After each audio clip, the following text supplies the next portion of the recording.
So I made this chart that basically breaks down the different skills in Osu and how exactly they tie into each other. Don't feel overwhelmed because what I'm going to do in this video is build the chart piece by piece by introducing and explaining each concept one at a time.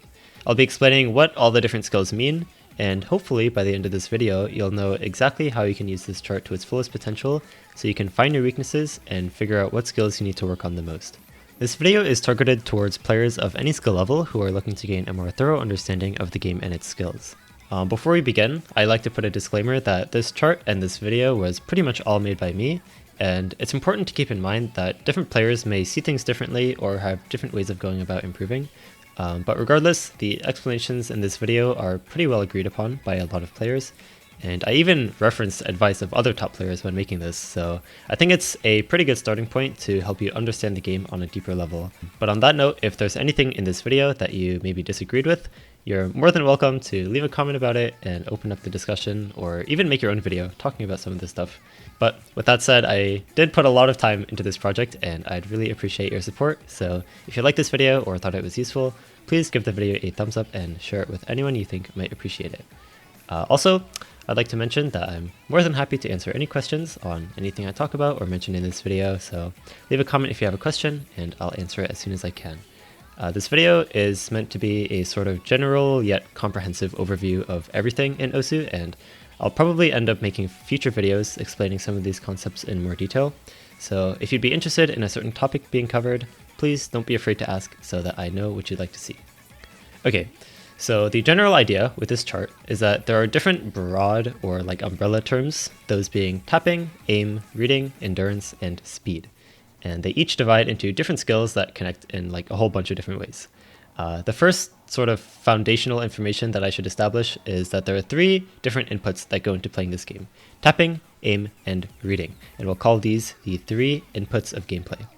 So tapping refers to anything involving the tapping aspect of gameplay. So anything that involves just like the act of clicking the circles falls under this broad umbrella of tapping. Aim refers to the cursor movement aspect of gameplay, so anything that involves moving the cursor to a circle falls under aim.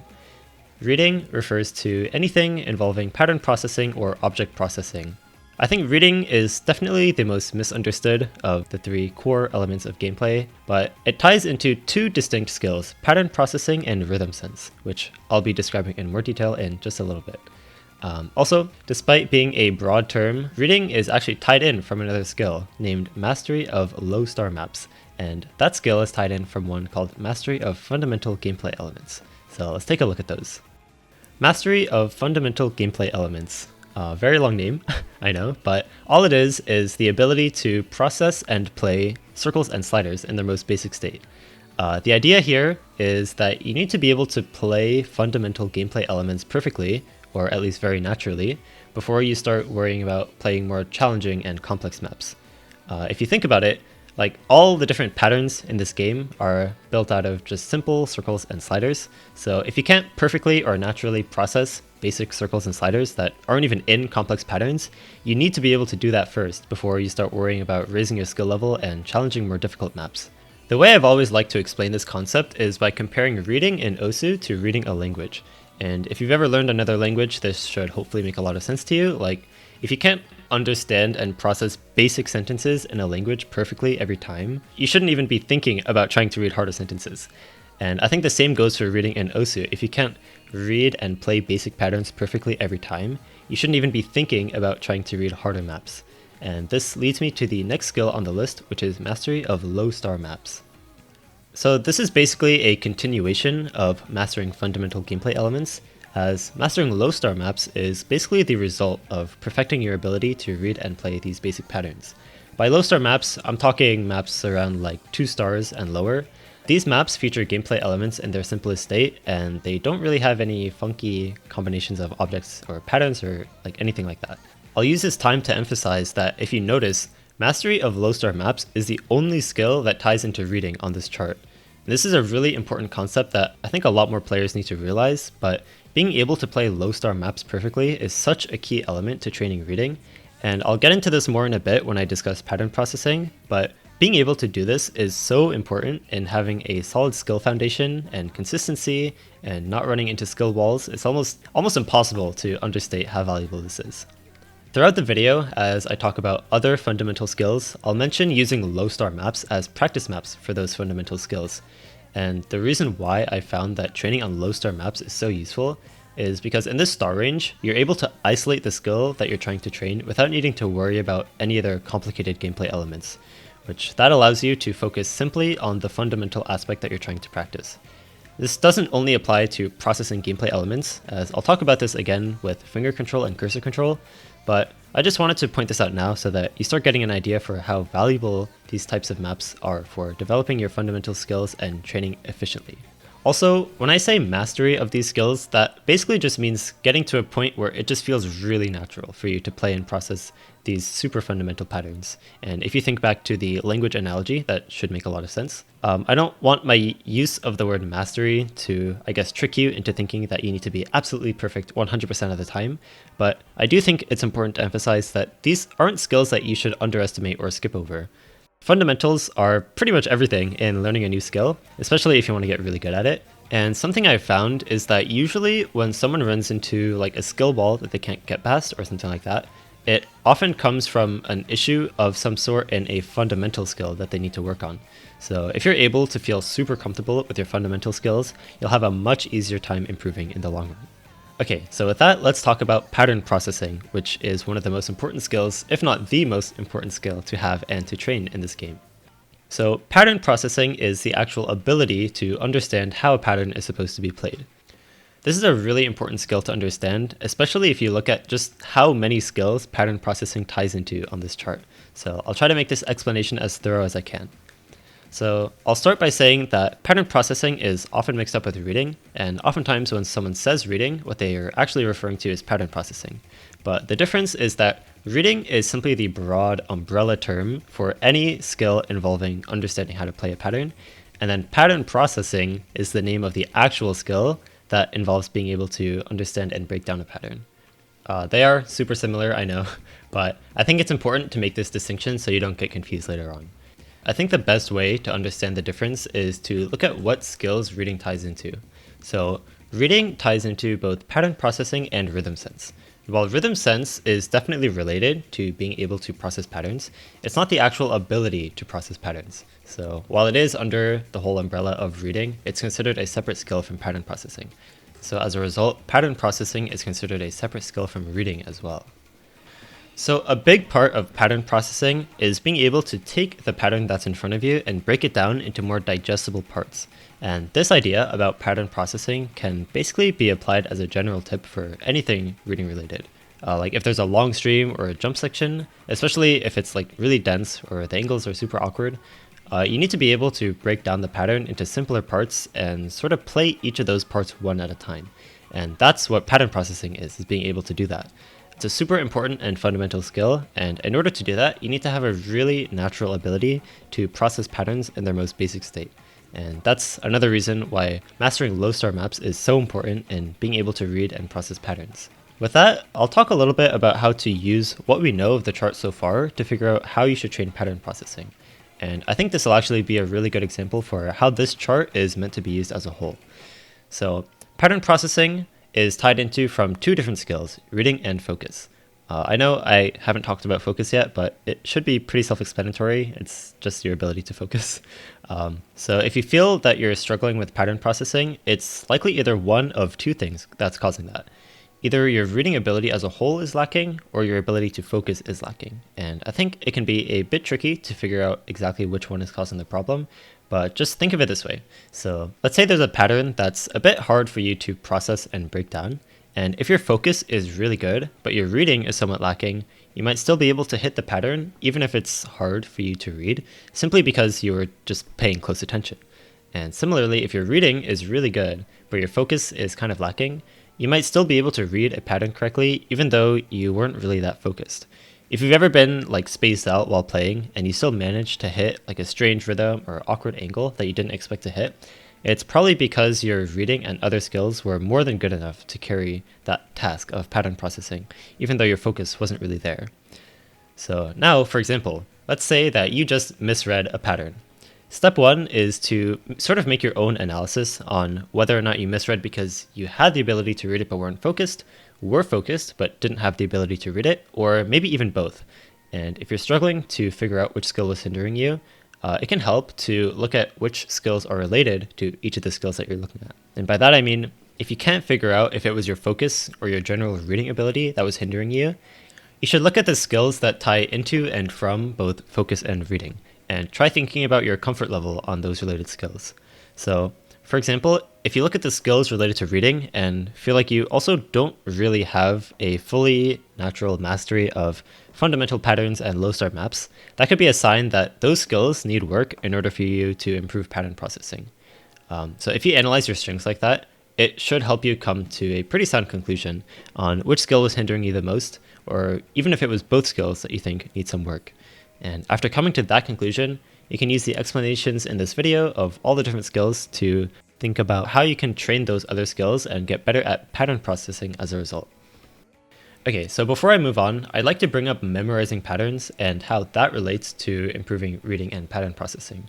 So there will come a time where you are just struggling to read a pattern so badly and you decide to just memorize it instead of needing to worry about reading it every time. And this is actually a perfectly acceptable way to play, and I'd actually say that the vast majority of top plays involved at least some amount of memorization. I mean, like, any score that involved the player learning the map a bit before actually getting the score probably involved like at least some sort of memorization. But even if you decide to mostly just play off memorization, you should keep in mind that being able to memorize efficiently still requires a good ability to process the patterns. And actually preventing yourself from getting mind blocked is also fixed by having good pattern processing. So training your pattern processing ability is still really important in breaking down patterns and making them easier to memorize. Okay, that was, I think, a lot to understand just regarding pattern processing, but if you're able to get through that, then the rest of the explanations should hopefully make a lot of sense as well. I think pattern processing is one of the most important skills to understand, like I said, but it's also like such an abstract skill that's hard to actually understand perfectly, and I think that hinders a lot of players and their ability to improve without them even really realizing. So hopefully everything made sense, and with that we can move on to the next skill on the list, which is finger control. Finger control is another skill that I think a lot of people don't fully understand, so let's take a look. It says on the screen that there are two definitions for this, but you can just think of them as two parts of the same definition. So the first definition is that finger control is the ability to control the movement of your fingers. Seems simple enough. And the second definition is that finger control is the ability to start and stop patterns with either finger. So let's talk about what that means. I think a lot of people understand finger control as the ability to play complex rhythms, doubles and quads and just crazy, confusing rhythms, or even just being able to play bursts and single taps repeatedly. But I think it's important to understand that there's more to the definition of finger control than just that. And understanding this actually makes it a lot easier to figure out how exactly to get better at finger control. I've had a lot of people over the years ask me to send them maps that can help them train finger control. And while it's true that some maps challenge finger control more than others, even maps with the most simple rhythm can be used to train finger control. Because the whole idea with training finger control is that you're improving your ability to do all sorts of combinations with your tapping fingers. So as long as you're challenging your ability to tap in styles that you're not really comfortable with, that's all that training finger control really is. Something I like to ask people who come to me for finger control advice or even tips about how to alternate is I ask them if they can single tap with both of their tapping fingers. That is, if they can naturally start and stop any pattern with either finger. Even if you're a player who fully alternates, you might still find that starting streams on one finger feels slightly more comfortable than the other. And this is really important to be able to do, because if you can tap with any combination of your fingers without it feeling uncomfortable or unnatural, then that would mean you have the ability to start and stop patterns with any finger, which is basically all that finger control is. And this honestly can be trained on maps with a really simple rhythm. All you have to do is just mix up the fingers that you're tapping with or the style that you're tapping, and just practice with that style until it feels comfortable. Spamming maps with doubles and quads can help with training finger control as well, but it's important to realize that what you're actually doing by playing maps with those patterns is just training your ability to start and stop patterns with either finger, and that can be done on any map. Note that I'm not trying to say that you don't need to play maps with doubles or weird rhythms or whatever to get better at finger control, because you definitely do need to train those kinds of patterns as well. I'm just kind of clarifying that you should keep in mind exactly what it means to have good finger control, because those definitely aren't the only kinds of maps you can use to train on. Something I should also mention is that you shouldn't worry about speed when training finger control, because finger control and speed are two completely different skills. While it is true that being able to do hard finger control at a high speed means that your finger control is obviously good, you shouldn't be brute forcing 200 BPM finger control for practice when you can't even play those same patterns accurately at like 120 BPM, which is way slower. I'll be emphasizing a lot throughout this video that training your fundamentals first and then working your way up is by far the best way to improve, and I've heard a lot of top players, including people like Vaxei, say the same thing. This is similar to the idea behind why mastery of fundamental gameplay elements is such a vital skill for training reading, but basically, if you can't play complex finger control at an insanely slow speed, you need to learn how to do that first before worrying about doing that stuff at a higher speed. With that in mind, low star maps are actually super useful for training finger control because they require you to be able to control the speed and motions of your tapping at a really fundamental degree. I'll mention again that if you can't properly control your fingers at a super fundamental level on low star maps, you need to be able to do that before you start thinking about finger control at higher difficulties. Training those fundamentals is extremely valuable in developing solid foundational skill for you to improve on, and without it, improvement will be a lot slower, and you'll find yourself running into skill walls that come from simply not having those fundamentals down perfectly. Also, using low star maps will help you isolate your ability to just control your fingers without really needing to worry about any other complicated gameplay elements, which makes it a super useful and efficient way to train finger control. Before I move on, I'd like to mention memorization and its role in finger control, just like I did with pattern processing. Honestly, just like pattern processing, I think memorization is a really good way to get comfortable with finger control. When I say memorization here, I basically mean memorizing exactly how to tap your fingers, instead of trying to think about how many times to move your fingers as you're playing a pattern. The reason why I'm advising memorization here is because what matters when you're training finger control is to develop your muscle memory for what it feels like to tap a certain number of times, or to tap a certain pattern or speed or rhythm correctly. Like, for example, if you see a burst of 8 notes and you often struggle with tapping the right amount of times, it's perfectly okay to memorize it and think like, okay, on this burst, just tap exactly 8 times and just memorize what it feels like to tap that many times, instead of trying to process the burst every time. It'll feel really unnatural at first, but over time, it'll get worked into your muscle memory and it'll feel way more comfortable. Obviously, I think this method of memorization should mostly just be seen as training wheels of sorts, since as you get more comfortable with finger control, your muscle memory will also be more developed, and you'll need to do this sort of memorization less and less often. But like I said earlier, memorizing like this is a really good way to develop that muscle memory and start feeling more comfortable with your finger control. Okay, and with that, let's move on to the third and last fundamental control skill, which is cursor control.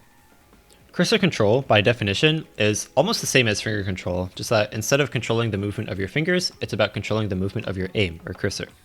Muscle memory plays a pretty big role here as well, so memorizing how exactly to move your cursor can help a lot. And also note that cursor stability, which is the ability to keep your cursor stable, is a part of cursor control as well, so we'll be grouping that in the same definition. So, for example, if there's a pattern where you always end up aiming a bit too high on one circle, it's completely okay, and honestly advised in my opinion, to just memorize the mistake you're making with your cursor and make a conscious effort to move your cursor lower than you usually do to hit that note. And doing this will help refine your muscle memory and cursor control ability in general, so over time you'd need to do stuff like this less often, but like I said, it's a really good way to improve your cursor control and feel more comfortable with hitting complex aim patterns. And on the topic of training fundamental muscle memory regarding aim and cursor movement, I think the best star range to train these maps is on low star maps because, well, hopefully by now you can guess what I'm going to say here, but at this star range, the maps are so simple that you're able to isolate and focus only on training your cursor control without needing to worry about other complicated aspects of play. You might be thinking that these maps don't actually take a lot of cursor control to play correctly, which is why they're such low star rating in the first place. And while obviously that is true, the point with playing these maps isn't just to play them. It's that if you focus solely on making your cursor movement as perfect as possible, you'll be able to train your muscle memory and cursor control fundamentals without needing to worry about also being good at the other skills that a harder practice map might require, which is the main problem with training fundamentals on higher star maps. Low star maps are essentially completely void of challenge for any aspect of play except fundamentals, which is why they're recommended for new players. Even if you're not a completely new player though, if you want to improve your fundamentals, whether that be pattern processing, finger control, or cursor control, like I said, these maps are essentially void of any skill requirements except these fundamentals, and you don't even need to be good at the other two fundamental skills if you want to train one of them, which is another reason why these maps are so good for training fundamentals. I know that's a lot to say just about low star maps and how training with them is useful, but this is all in the name of helping you understand how to effectively train your fundamental skills. Okay, before I move on to the next skill, I'd also like to mention that even though it's not really shown on the chart, I think cursor control is really closely related to pattern processing, because oftentimes when a pattern requires high levels of cursor control, it also requires a high level of pattern processing in order to break down that pattern and aim it properly. So if you ever feel like your cursor control needs work, check to see if you feel like your pattern processing or focus also needs some work. I think the best way to tell the difference is to ask yourself if you saw exactly how you misaimed when you missed. And there are two outcomes here. So if you saw exactly how you misaimed when you missed, chances are you actually were paying attention and you did process the pattern correctly, you just didn't put your cursor in the right spot. A common thought process would be something like, well, even though I see exactly where I was supposed to put my cursor, I keep missing that note by aiming too far right. And in this case, it's probably your cursor control and your muscle memory regarding your cursor control that needs work. On the other hand, if you didn't see exactly how you misaimed when you missed, chances are it's because you either weren't really paying attention or just couldn't read the pattern properly, in which case it's actually probably not your cursor control that needs work as much as either your pattern processing or focus need work. Okay, now that I've explained the three fundamental control skills, being pattern processing, finger control, and cursor control, it's time to talk about possibly one of the most common yet abstract questions that many players ask. How do I get better at consistency? Consistency can be defined as the ability to perform the same way or in a similar way every attempt. And it can be a bit tricky to understand how exactly to train this, but if you've been able to follow all the explanations so far, this explanation should actually make a lot of sense. So I'll start by pointing out that consistency is basically the culmination of the three fundamental control skills: pattern processing, finger control, and cursor control. And if you feel that your consistency is lacking, chances are it's because one or more of these skills needs work. Consistency and control actually have a lot to do with each other, since if you're having a hard time controlling your movements, you can't expect consistent results. This same understanding of control and consistency can be applied to more than just OSU skills. Like, for example, let's say you're playing one of those racing games that's like really bad at like a restaurant or something, where the controls on the car are like super unreliable and wonky, and if you can't control the car reliably, there's no way you can say that you should expect consistent results from the car's movement. And the same basically applies for consistency in OSU. Like, if your finger control or cursor control or pattern processing is unreliable, you can't expect to be a consistent player, and you'll need to work on your fundamental control skills before you can expect to see improvements in your overall consistency. This is why training fundamentals is so super important and shouldn't be ignored when trying to improve. And I'll take this time to point out again that the most fundamental skill on this whole chart is mastery of fundamental gameplay elements, and with that, mastery of low star maps. And this is exactly the reason why being able to play low star maps helps so much with consistency, and why it's so important to train fundamental skills first before worrying about more complicated skills or putting everything together. So I know a lot of people can find maps like these to be too boring, like really low star maps, and my advice is to just find songs that you really like and play the low star versions of those. I think a lot of the enjoyment in this game comes from the music, so playing songs you like will make it so much more enjoyable to train your fundamentals. And I mean, I definitely understand that like playing really slow maps can be really boring, but it's one of the most efficient ways to train your fundamental skills if you do it right, which is the whole reason why I'm emphasizing it so much. Okay, take a deep breath. At long last, the explanations of all these fundamental skills are over. We can move on to talking about more exciting and complicated skills that really make use of the fundamentals that we just discussed in so much detail. And I know it was a lot, but understanding those fundamental skills makes understanding everything else so much easier.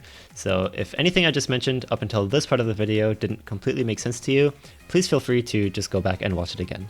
But with that, the next skill that I want to go into is rhythm sense, and then we'll talk about accuracy. So rhythm sense is defined as the ability to stay on beat with the music. The complexity of this skill comes from the ability to really get a feel for the music and stay in flow with the rhythm. This is one of those skills that goes beyond the scope of just OSU, and it can be trained in different ways, like playing an instrument or even studying music theory. And there are actually a lot of high quality videos out there dedicated to teaching you how to improve your rhythm sense. So I won't really go into detail on this because, I mean, you can just watch those videos. The question is how do we get good at rhythm? But for the sake of this video and understanding this chart, just know that rhythm sense is your ability to stay on beat and follow the music. And as far as Osu is concerned, it ties into accuracy and sight reading. So let's talk about both of those now, starting with accuracy. Accuracy in this context is referring to tapping accuracy, and it can be thought of as either your ability to hit on time, which is usually seen as getting 300s, or your ability to get low unstable rate. If you don't know what that is, unstable rate, commonly referred to as UR, is basically a measure of how close together your hits were timing-wise. You can see the unstable rate of a scorer. If you put your mouse on the performance graph on the result screen, this little black box will show up and it has all the information. This information can only be seen after either just playing the map or just watching the replay, since it's not saved like the rest of the replay's information. I'll talk about the error numbers in a bit, since those are important too, but for now let's focus on unstable rate and how it works. For those of you curious about the technical meaning of unstable rate, it's the standard deviation of hit errors in milliseconds multiplied by 10. If you're wondering what unstable rates are considered good, it really depends on how complex the rhythm is, but on maps with simple rhythm, anything below 100 is usually considered quite good, and really good accuracy players often get below 80. Like I said though, this is a pretty rough rule of thumb, as it depends on the complexity of the map, so please don't look into the numbers too much. Also, unstable rate works differently with double time. Since double time as a mod speeds up the map by 1.5 times, unstable rate with double time also gets multiplied by 1.5. So 150 UR with double time is actually 100 UR. And you can convert double time UR to normal UR by just dividing the number by 1.5. Halftime also has the same effect, but in reverse, just with a number 0.75 instead of 1.5. I'll talk more about the importance of unstable rate in training accuracy later in this segment, but first let's talk about the skills that tie into accuracy and what exactly they have to do with it. So the three skills that are listed as tying into accuracy are rhythm sense, pattern processing, and finger control. So let's go down the list, starting with rhythm sense. So rhythm sense has a really big role when it comes to accuracy, which should hopefully make a lot of sense considering that these two skills basically go hand in hand. Rhythm sense is your ability to stay on beat, and accuracy is based completely around being able to tap on beat with the music. I'll use this section as a general audio cue related section regarding accuracy, and mention that playing with loud and responsive hit sounds, as well as just turning your volume up in general, is pretty heavily advised for training accuracy because it allows you to use those audio cues to stay on beat with the music. Making your effect volume louder than your music volume is another really good tip for accuracy for a pretty similar reason. Like, being able to clearly hear your hit sounds makes it a lot easier to tell when your actual hits are getting off beat, which makes it a lot easier to adjust your tapping and maintain your accuracy. So if you're one of those players who tends to play with low volume or quiet hit sounds or hit sounds that aren't very responsive, turning your volume up and changing the hit sounds in your skin can actually help a lot with following the rhythm more accurately and adjusting your taps based on the audio cues of your hit sounds. So the next connected skill is pattern processing, and pattern processing's relevance in having better accuracy should also be fairly easy to understand based on what we discussed earlier in the video. And the same ideas regarding pattern processing will mostly apply to all the other skills that it ties into as well. The point here is really just that you need to be able to read the pattern correctly and understand how to play it in order to get good accuracy. And it's important to keep in mind that while you do have to be tapping to the beat of the music, different mappers have different interpretations of songs and how they choose to map the song's rhythm with actual objects and patterns. And this is why it's possible to play two different maps of a song that are around the same difficulty, and you'll still find yourself tapping slightly different rhythms. You're still probably tapping along to the song in some way, just in a slightly different way. With this in mind, when discussing accuracy, we need to make sure not only that you're able to stay on beat with the song, but also that you're reading the pattern correctly so that you know how exactly you're supposed to tap. In the end, even though Osu maps are based on the song, the objective of accuracy is just to click on the object when the approach circle closes in. And with that, the correct time to tap an object in order to hit a 300 is coded into the object itself, not the song. So while the song does help you follow patterns correctly, you ultimately need to make sure you have a strong pattern processing ability. The point I'm trying to make here is probably best demonstrated by looking at the rhythms of some older maps, such as this 2011 map of A.G. Quinby. Listen to this part of the song. Now look at how it's mapped. Despite not really being warranted by the song, the mapper chose to map doubles over this rhythm.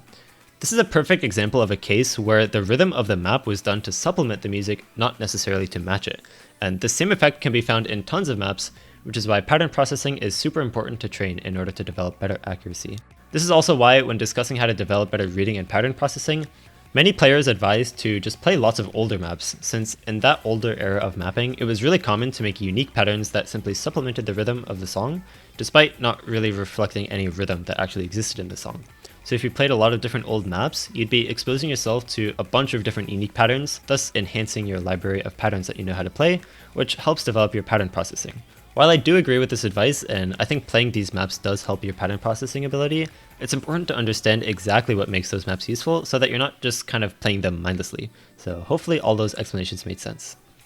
The last skill that ties into accuracy is finger control, and the point here is that in order to tap accurately and in a consistent rhythm, you need to be able to control the movement of your fingers, which is exactly what finger control means. In maps with complex rhythm, simply being able to control your fingers accurately could be all that's holding you back from getting good accuracy. But even in maps with simple rhythm, the ability to move your tapping fingers in a consistent rhythm would be classified as finger control, which is why finger control is one of the skills that ties into accuracy. Overall, I think rhythm sense and pattern processing are a little more important when it comes to accuracy in a general sense, but finger control definitely plays a role as well, especially once you start really getting into refining your accuracy.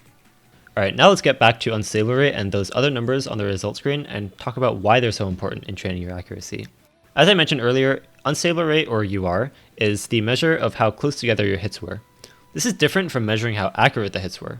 Like, for example, you could be hitting all the notes very consistently early, like at the same millisecond of earliness compared to when a perfect hit should be. You'd have a really low unstable rate, just that you would be hitting hundreds on everything, which obviously isn't the goal of accuracy. And this is where offset comes into play. Let me preface this by saying that if you don't already know, many top players actually advise against using offset until you've trained your accuracy enough. And some even mention some arbitrary rank cutoffs that you should reach before you start thinking about using offset. At the end of the day, if you are not in the top, I'd say at least the top 10,000, do not touch offset. First, I'll talk about offset and what it does, and then I'll go back to mentioning why many players give this advice and what exactly they mean by it. So what offset does is it sets a delay between the song and the beat map's objects. This means that if you're hitting consistently early or consistently late, you can change your offset so the song is more on beat with the object. So there are two different kinds of offset, local offset and universal offset. Local offset is set for a specific map by pressing the plus and minus keys before the map starts. This changes the offset in increments of 5, and holding Alt while pressing plus or minus will do increments of 1. For local offset, minus helps early hits and plus helps late hits. I generally remember this because early hits are on the left of the arrow graph, and the minus key is the left one of the two buttons on the keyboard. On the other hand, universal offset is set for all maps at once, and it's done by using this slider in the options menu. Universal offset is reversed from local offset, so plus helps early hits and minus helps late hits. Now, let's say, for example, that you usually don't have an issue with tapping on time, but there's one map in particular where even though it feels like you're tapping on time, all of your hits are consistently early. This can be resolved using local offset by pressing the minus key at the start of the map. You should use the hit error values on the result screen to help figure out if you're tapping notably early or late. If you put your cursor on the performance graph of your score, you'll see your unstable rate along with a range of millisecond values. The left one tells you the average of how early all of your early hits were, and the right one tells you the average of how late all of your late hits were. So in this example score, we can see that the early hits were an average of 8.27 milliseconds early, and the late hits were an average of 3.68 milliseconds late. This tells us that even though the unstable rate was really good, like 71 is really good, the majority of the hits were on the earlier side.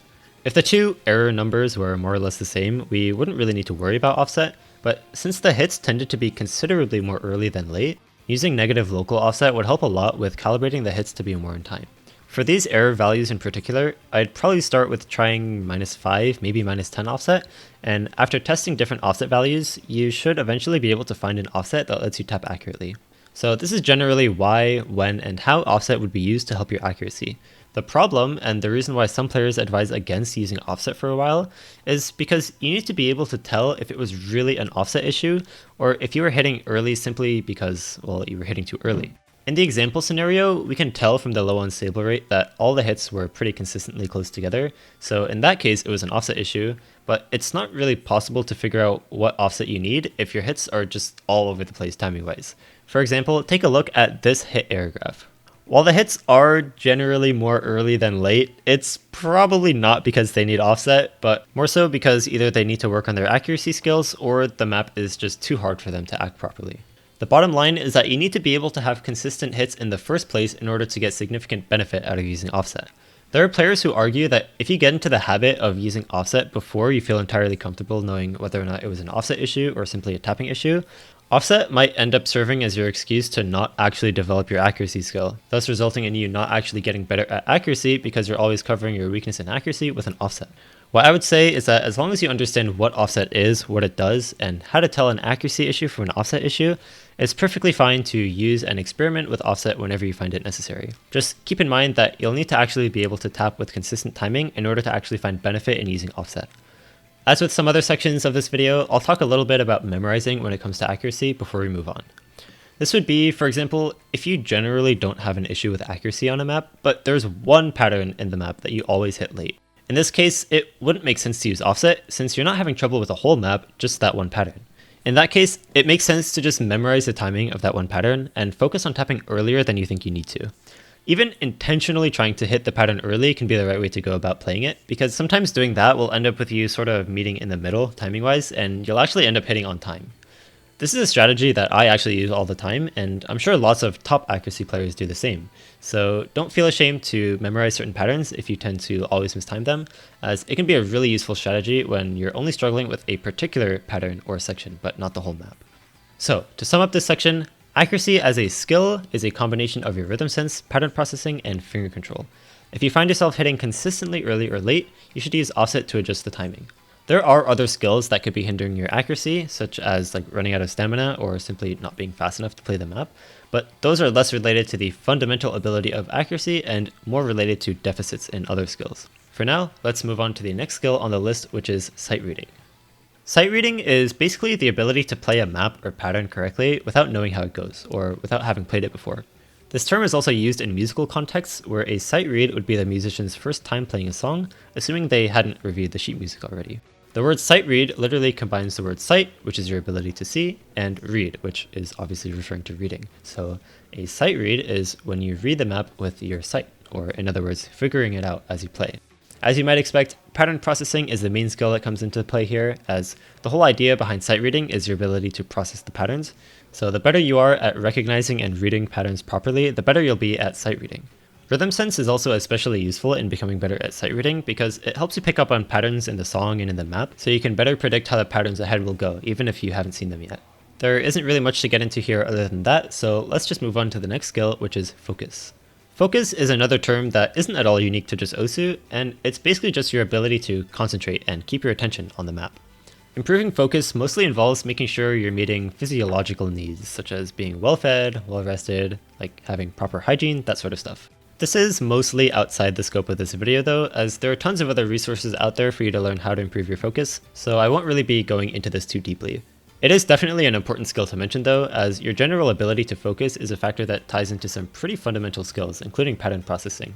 I'll discuss focus's role in those skills when I introduce them in more detail, so for now let's move on to the next skill on the chart, preventing and fixing mindblock.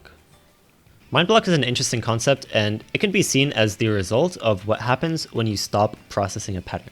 Once you get familiar with a map and its patterns, you start to rely less on processing each pattern, and you start playing what you remember the pattern as.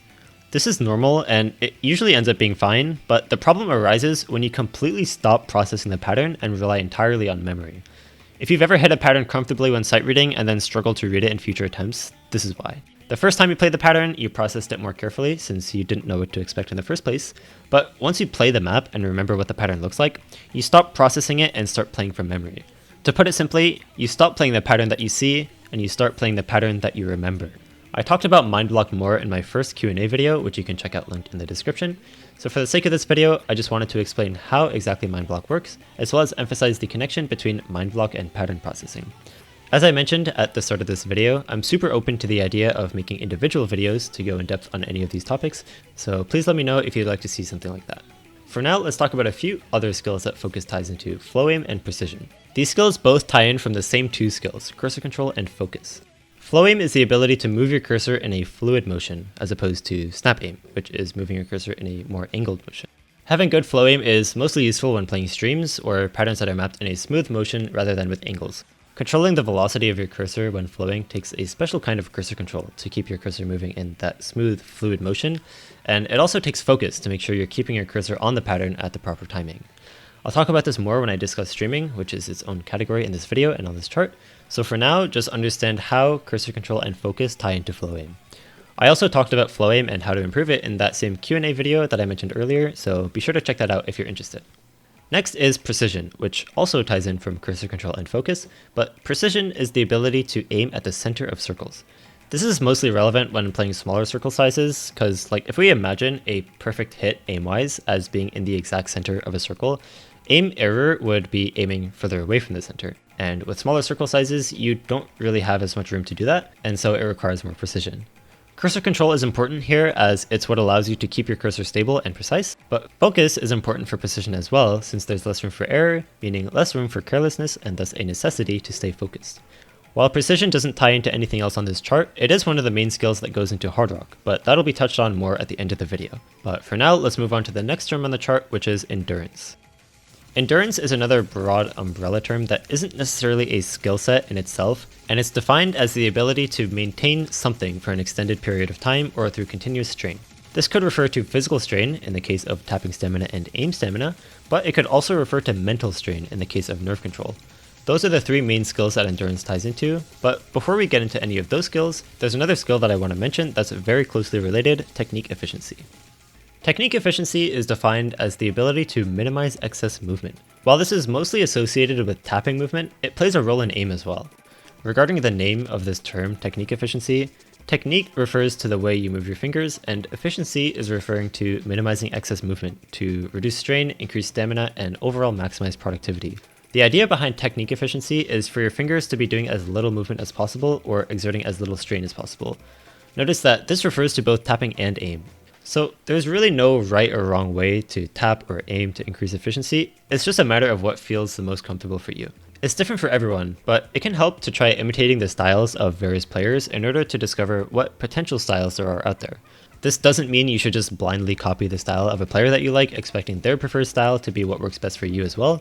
But I do think it's a good idea to try different people's styles if you can't find something on your own, and improvise with those styles that you try in order to find what works best for you. It's perfectly okay to take inspiration from the tapping styles or pen/mouse grip methods of different players if you're still experimenting to find something that works best for you.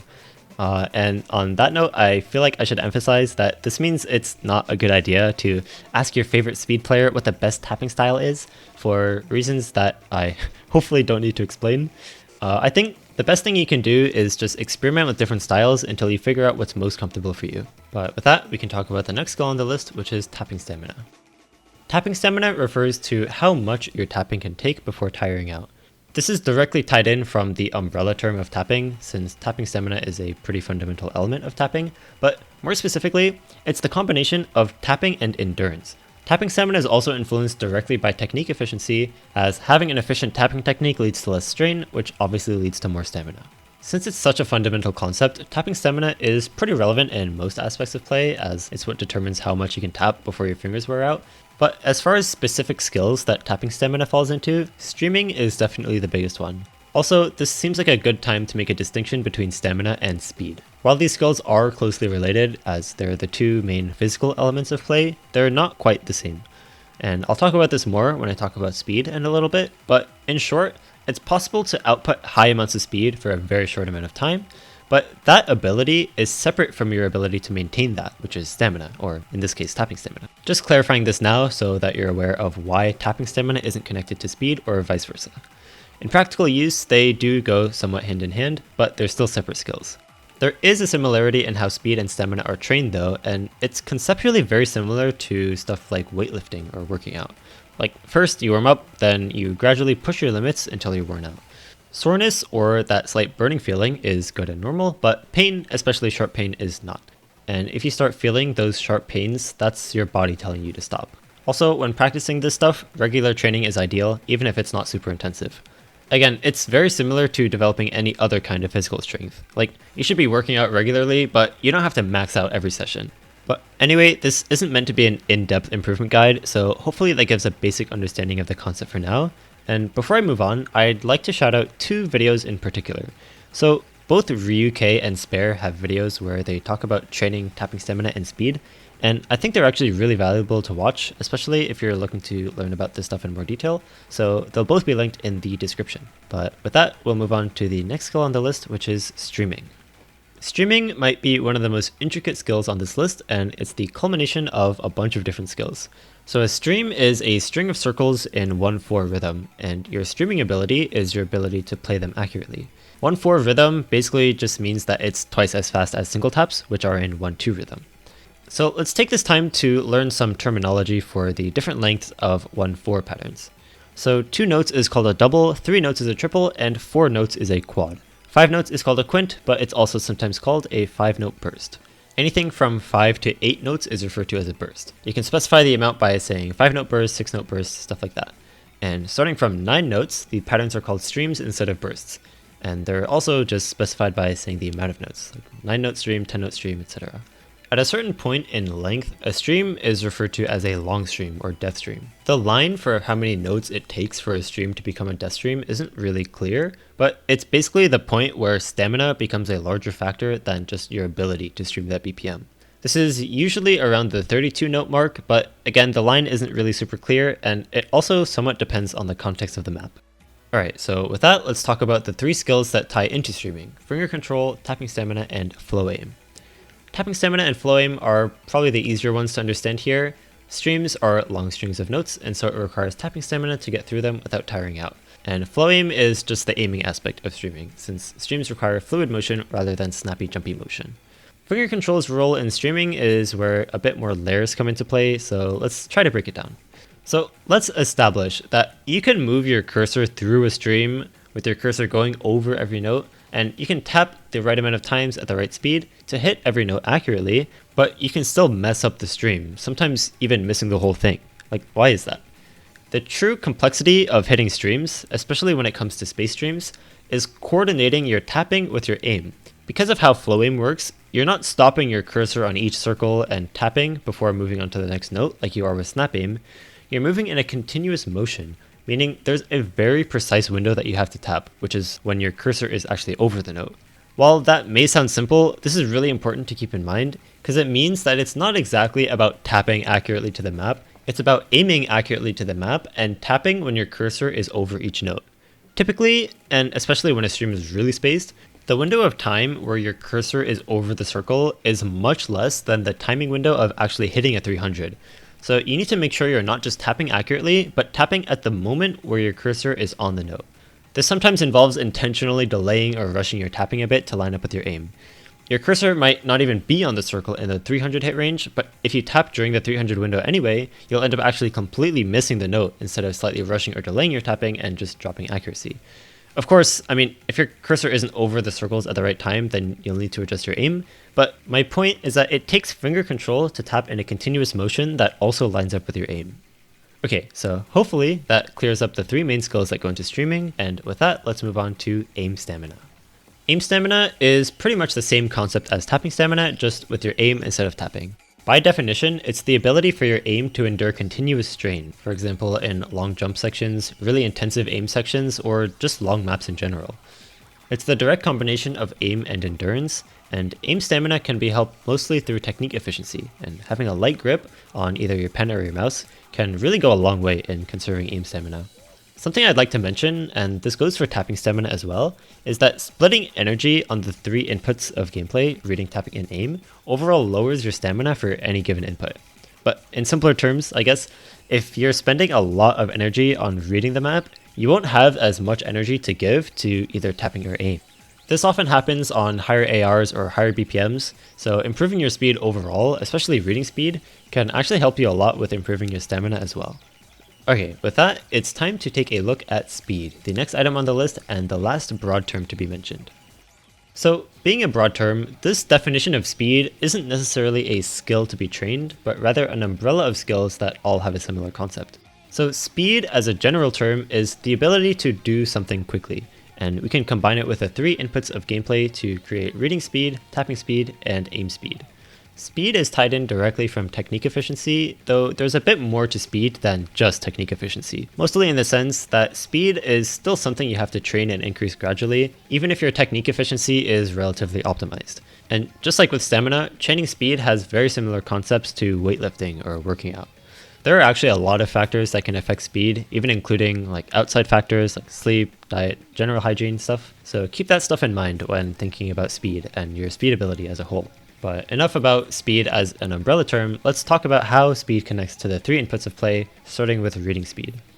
Reading speed is the ability to process patterns quickly. It's often referred to as high AR reading.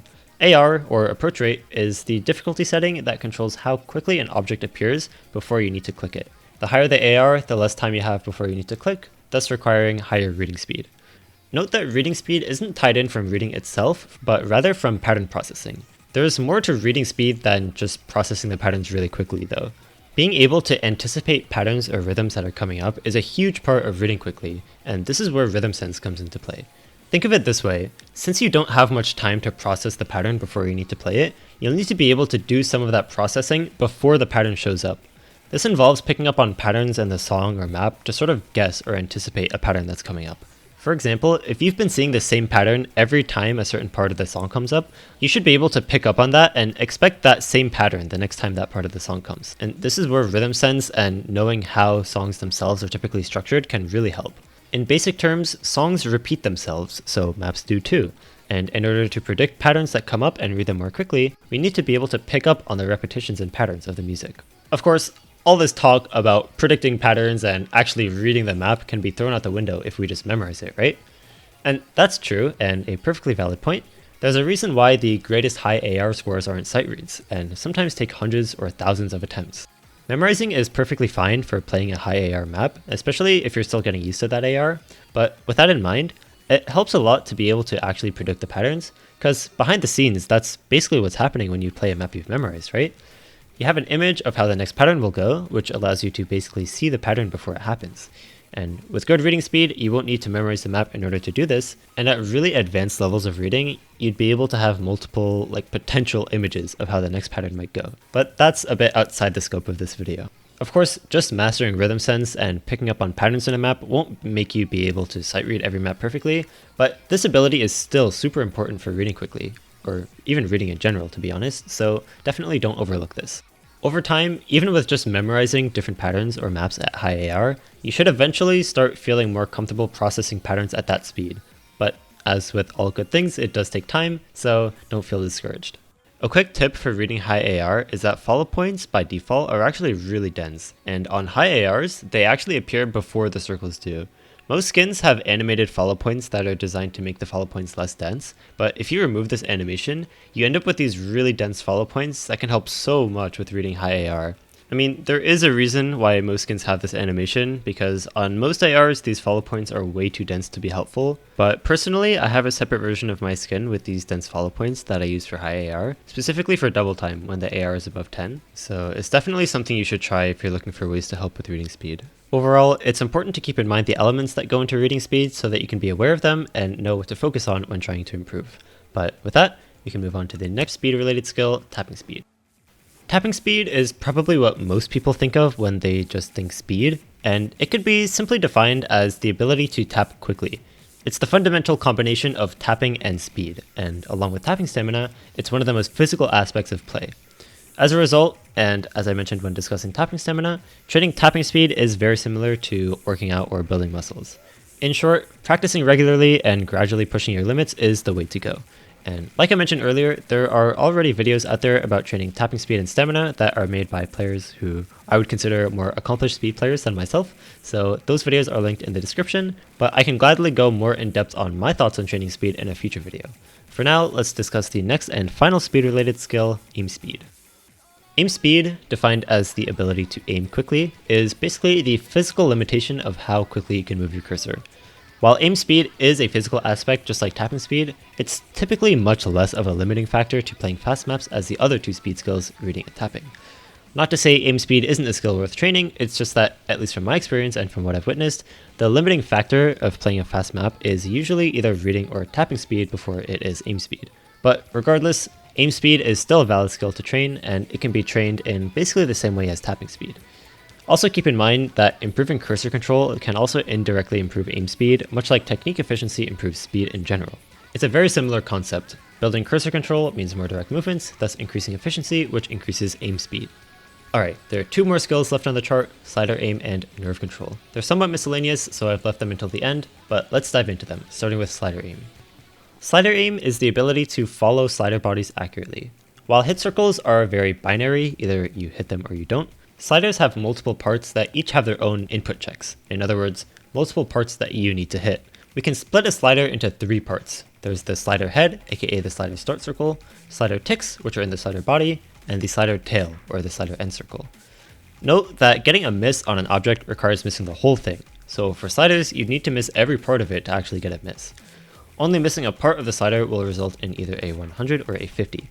A 100 if you hit at least half all the parts, and a 50 otherwise. Each slider tick counts as a separate part, and if a slider has no ticks, you either get a 300, 100, or miss. Each part of a slider grants 1 combo, and the big difference between slider ticks and slider ends is that missing a slider tick will completely break your combo, while missing a slider end won't. You just won't get that 1 combo that you would have gotten if you hit it. Alright, now that we have an understanding of how sliders work, let's talk about aiming them. So slider heads are basically the hit circle of sliders. People sometimes say that sliders are just circles with extra steps, and the slider head is the circled part of that, while the slider body and slider end are the extra steps. The slider head is arguably the most important part of a slider to focus on hitting, because it's by far the most precise part to play. So once you hit the slider head, which is the same size as a normal circle, the slider ball appears. And the slider ball has this really big ring that shows the range of the slider. This ring is technically called the slider ball range, or slider follow circle. So the size of this ring is way bigger than the size of the slider head, meaning you don't need to be nearly as precise with staying in it. You do have to be in the slider ball at least once to activate the ring, but once you start the slider, you really just have to stay in the general vicinity of the slider ball, and you're free to leave the slider ball as long as you stay within that ring. This allows for some really lenient movement, and that becomes even more true when we look at the leniency of the slider ball itself when it comes to slider ticks and slider ends. You probably already know that you need to be holding the slider ball when it passes over slider ticks and slider ends, but what's important to realize is that you only need to be holding the slider ball during those times. Slider ticks and slider ends are basically the slider's way of checking that you're still on them, but if you're not at a slider tick or slider end, you can leave the slider ball and come back to it without the slider really noticing. This is really important to keep in mind when playing super hard sliders, and I'll expand on this a bit more soon, but first I need to mention another really important quality that sliders have. So for slider ticks and reverse arrows, the checkpoint is activated when the slider ball touches them. So if, for example, you're playing a super complicated slider, you just need to hit a slider tick or reverse arrow, you need to put your cursor right on top of them to hit them properly. But with slider ends, the checkpoint is actually a bit before the slider end. This is based on the speed of a slider, and for slow sliders this doesn't really matter, but for any challenging slider where you're just jumping your cursor to the end of the slider, you actually need to aim a bit before the slider end. You can think of it like the slider ball has to pick up your cursor before it reaches the end, and it can't pick up your cursor after it's already finished the slider. I'm sure that's not the exact technical explanation, but that's basically how it works, and it's a pretty good way to remember it. Also, on really fast sliders, you don't actually need to reach your cursor all the way to the end of the slider. You actually only need to reach a bit before the end, and this is why on short, fast sliders, it's possible to just hold your cursor on the start circle and then leave and still get a 300. So if we combine this fact that you don't need to reach the end with the fact that you can leave a slider ball between checkpoints, this means that on really hard, fast sliders with no slider ticks, you can actually play them by just drawing a straight line from the start circle to a little bit before the slider end, and you'll hit a 300. This is super important to realize, and just knowing how this works makes slider aim so much less of a mystery to tackle, especially on more technical slider maps with really crazy slider shapes. With that, I can repeat the point I made earlier that the start circle is by far the most precise part of a slider to hit. So my advice for aiming sliders is to focus on the slider head first, then basically just go with the general flow of the slider. Because of the whole thing with the checkpoint of slider ends being a bit sooner, you don't really need to reach your cursor all the way to the end of a slider, at least not for fast sliders, and this makes aiming sliders after hitting the slider head much easier than you might think, especially for more complex sliders. It does take practice to not get overwhelmed by a complex slider shape and just move your cursor where it actually needs to go, but it's super important to understand how this works for playing hard sliders, so hopefully that all made sense. And with that, we'll move on to the last skill on the chart, nerve control. Nerve control is this sort of beast of a skill to train, and it goes way beyond the scope of just Osu. For the sake of this video and this chart, we'll define nerve control as the ability to maintain composure and steadiness under pressure, and it's essentially the combination of focus and endurance. I find this actually really interesting because if you notice, focus is one of those skills that's sort of abstract and more about mental fortitude, and endurance is your ability to maintain that. So in other words, nerve control is the fortitude of your mental fortitude. I think to understand how to improve nerve control, we need to understand where nerves come from and what causes you to get nervous. This is another one of those skills where, just like focus and rhythm sense, because it kind of reaches outside the scope of just Osu and it's like an actual skill that you can have, there's actual professional research on these topics that we can learn a lot from. So I think if you're really interested in this subject, I'd recommend you take a deep dive of your own, but I'd still like to cover some points in this video, especially in relation specifically to Osu. So back to the question. Where do nerves come from? Why do we get nervous? A simple way to understand it is that nerves come from focusing on the result rather than the process.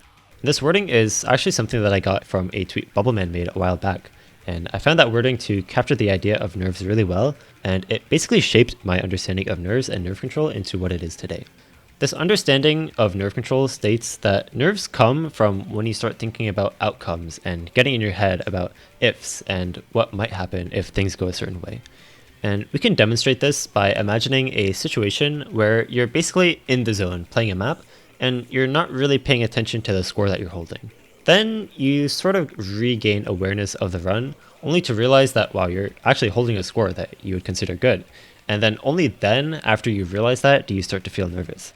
Once you make that realization and become aware of your score, that's when your focus shifts from the process to the result. And that's when you start getting nervous. So the key to nerve control is how do we maintain our focus to be on the process and not the result? It does take practice, but working on playing with this mindset of focusing on the process of what you're doing and not letting your mind get distracted by the result can be really, really helpful in mitigating nerves.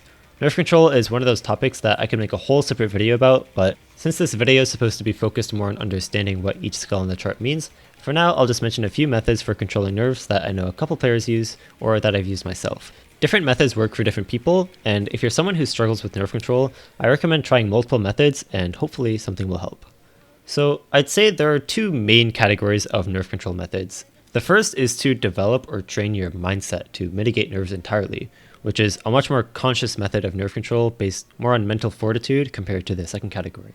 The focus of these methods is essentially to find ways to distract yourself from thinking about the result of your score, allowing you to naturally focus more on the process instead. This involves doing things like having no expectations for a score or even downplaying the score that you're holding. Psyching yourself down or sort of downplaying the scope of your score or what you're doing in your head is honestly something that I've personally done to help me control my nerves. And the idea with this is that it's a way for you to sort of downplay the importance of the result of what you're doing, giving you less reasons to think about the result, and so you can focus more of your energy on the process. I guess it probably sounds a bit negative, and it kind of is, but it is something that I've done in the past to control my nerves, and I found that it actually works pretty well. And in a similar vein, having little expectations about a score, or even no expectations at all, can help with not getting too in your head about the results of what you're doing. Having expectations essentially gives you something to compare your performance to, which is a pretty easy way to give yourself more ways to focus on the result of what you're doing rather than the process. Before we move on to the second category of nerve control methods, I'd like to mention that hiding your interface is actually a really easy way to help you avoid thinking about the result of your score. You can do this by pressing Shift and Tab, and it hides stuff like combo, accuracy, and even the amount of time that's left in the map. There are lots of players that play like this, and it even hides these stats during breaks, so I'd highly recommend trying it if you find yourself constantly checking these stats while you play. The second, category of nerve control is to basically just embrace the fact that you'll get nervous and instead train yourself to work with your nerves. And the main method of training this that I've seen is to simply build tolerance by playing through your nerves. This was Idke's method of developing nerve control, and what he would recommend is every time you felt nervous after a run, just immediately try the map again without spending any time cooling down to reset your nerves. And over time, if you do this enough, you'll develop a sort of tolerance or resistance to the shakiness that you get when feeling nervous.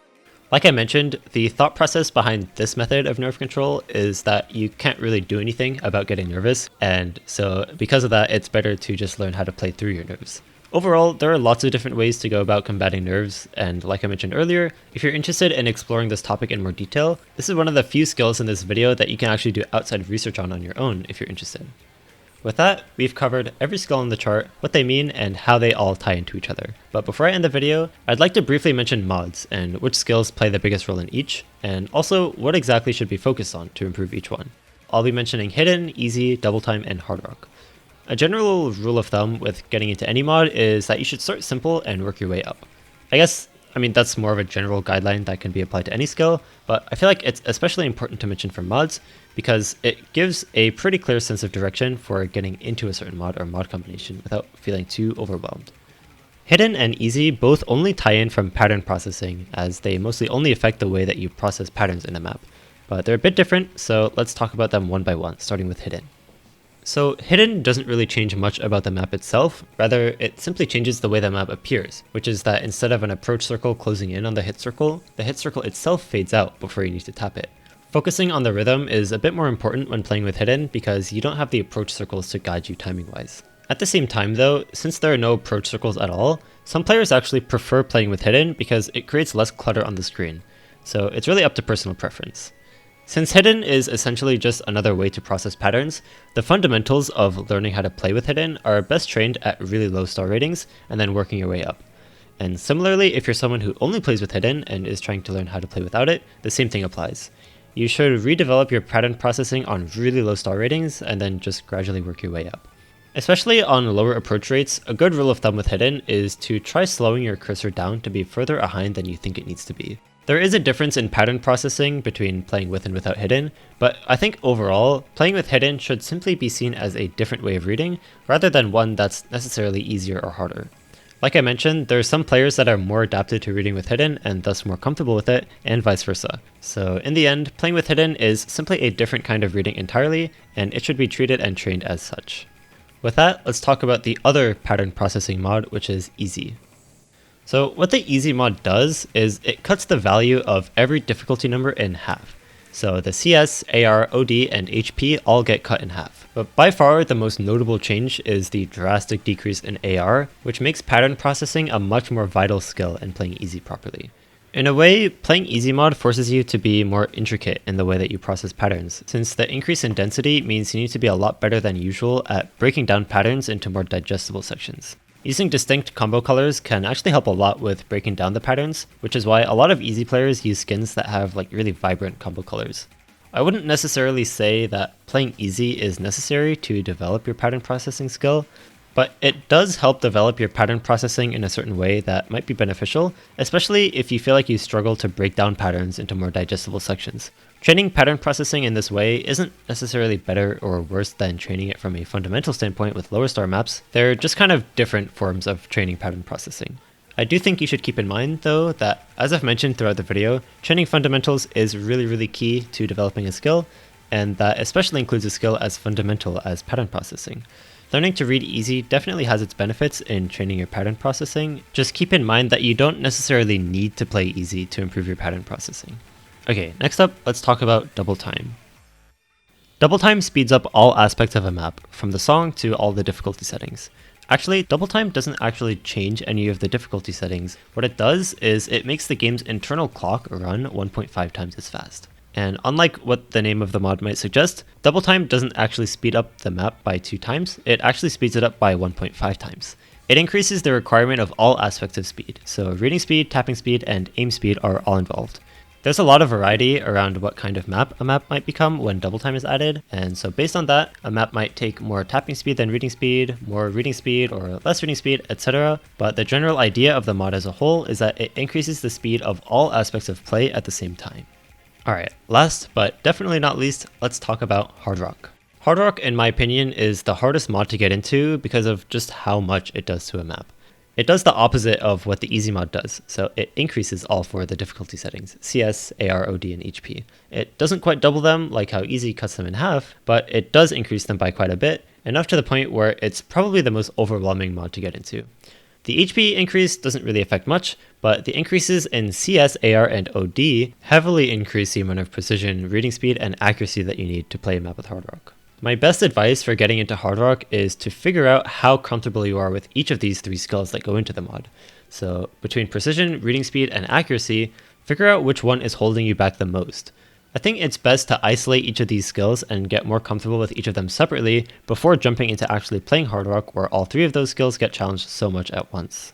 Something to note, and this is something I've talked to some players about as well, is that especially if you try getting into Hard Rock all at once, your weakness in one skill could actually make it seem like you have a weakness in another skill. And what I mean by that is that, for example, if you feel like your accuracy on Hard Rock is a lot worse than without Hard Rock, and at the same time you struggle to read the AR comfortably as well, what you thought was an accuracy issue could just be the fact that you're not comfortable with the approach rate. If you're trying to figure out exactly how comfortable you are with the precision, reading speed, and accuracy that's required to play Hard Rock, I recommend you try isolating them one at a time and figure out which of these 3 skills you're most and least comfortable with. And from there you'll know which skills to focus on the most.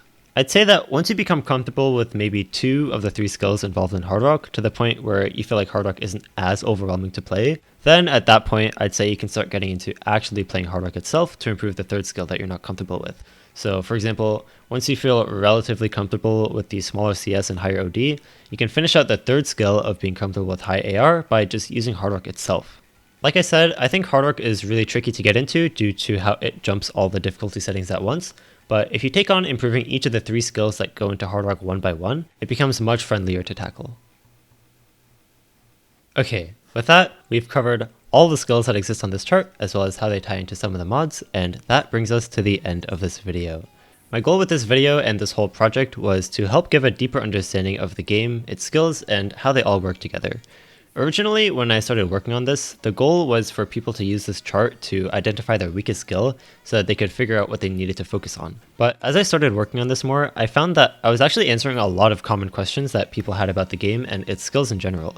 Like I've mentioned throughout the video, I would be more than happy to expand on any of these topics in more detail, so if you'd be interested in seeing a certain video topic in the future, feel free to comment and let me know. Actually, you should leave a comment anyway, it's good for the YouTube algorithm.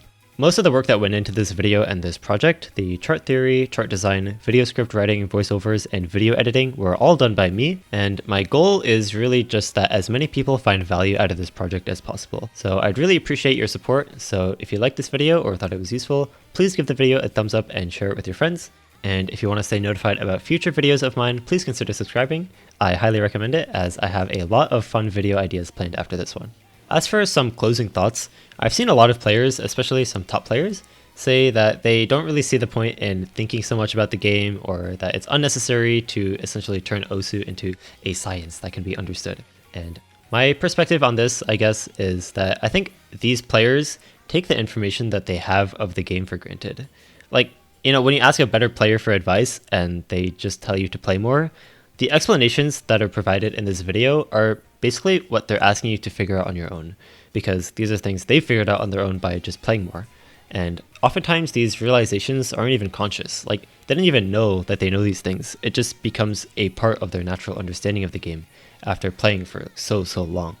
And my goal with this video is to basically compress a lot of those findings and understandings of the game that all these players have come to on their own, and express them in a hopefully digestible way so that you can spend less time discovering what's already been discovered and more time developing your potential.